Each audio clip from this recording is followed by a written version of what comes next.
Module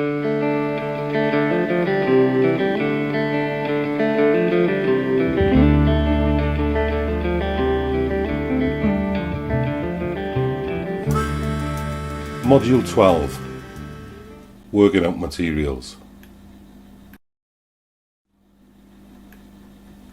A GRP roof is a roof that is covered with materials that form a GRP composite over the roof deck that is watertight, aesthetically pleasing to look at, and extremely long lasting.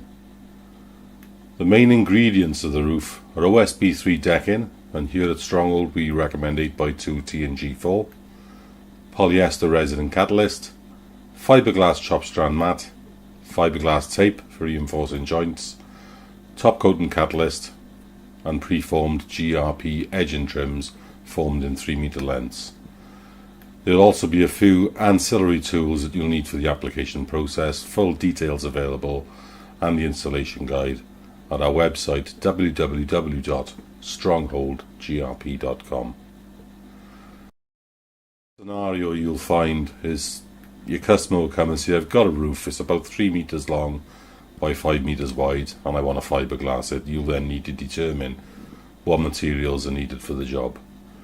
Now, an easy way to do it is to sketch out the shape of the roof based on the customer's dimensions and establish what the edging requirements are. And so if you see the example on the next slide, you'll understand what I mean. Once you've sketched out the roof shape and know the edging, you're ready to work out the materials for the area. And don't forget, always allow application tools and consolidating rollers, mixing buckets and so on and so forth.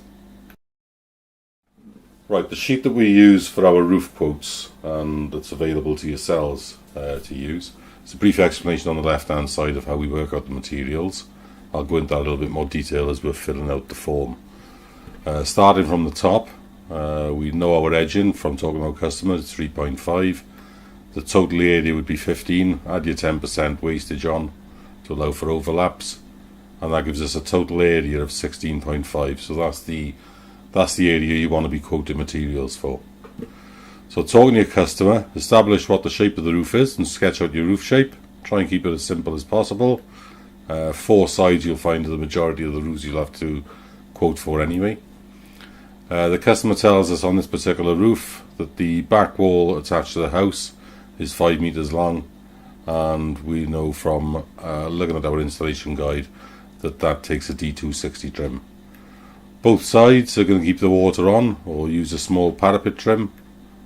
These would be 2 side trims, which we call a B260, and then the runoff on this particular roof is on the front of the building, and that's where the gutter trim would go to allow the rain to fall into the gutter.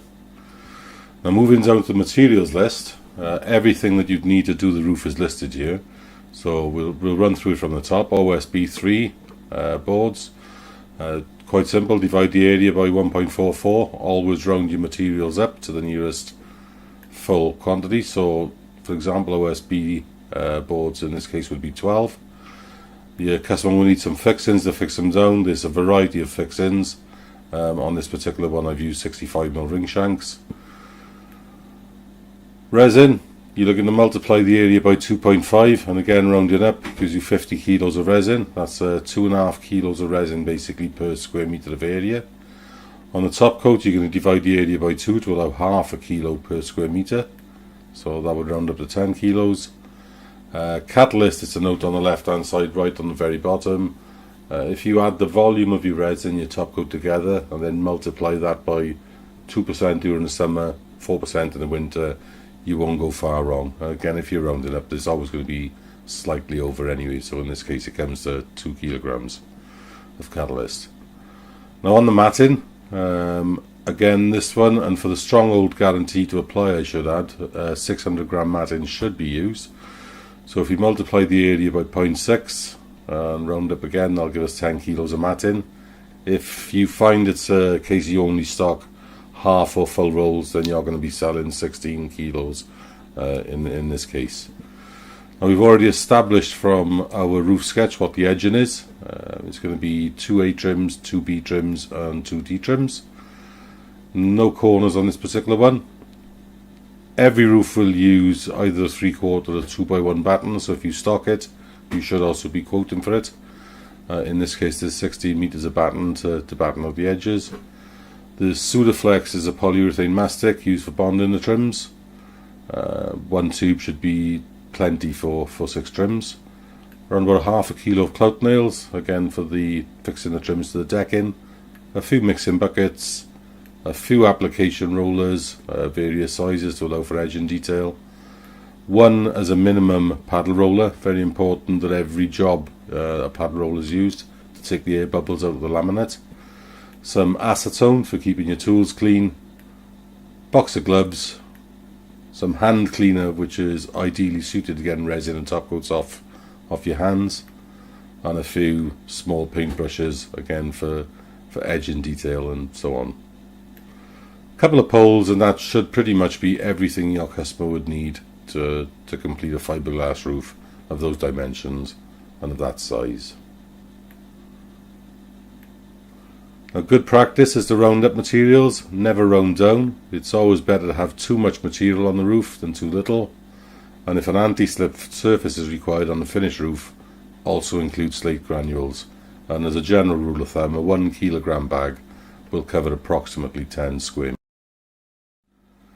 So just a couple of points to recap.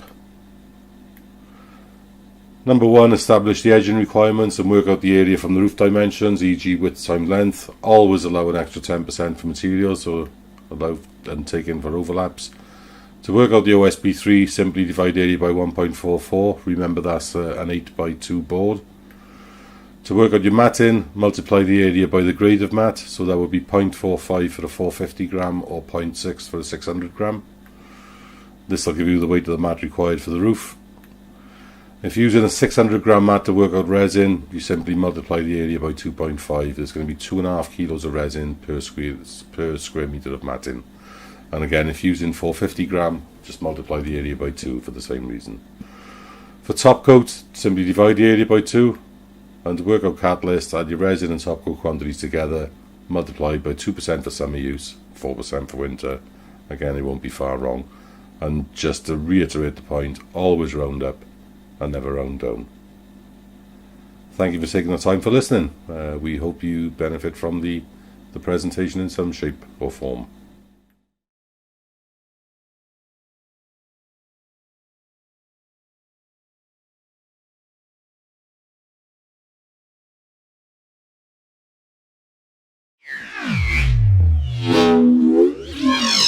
Northern Building Plastics. Why collect when we can deliver?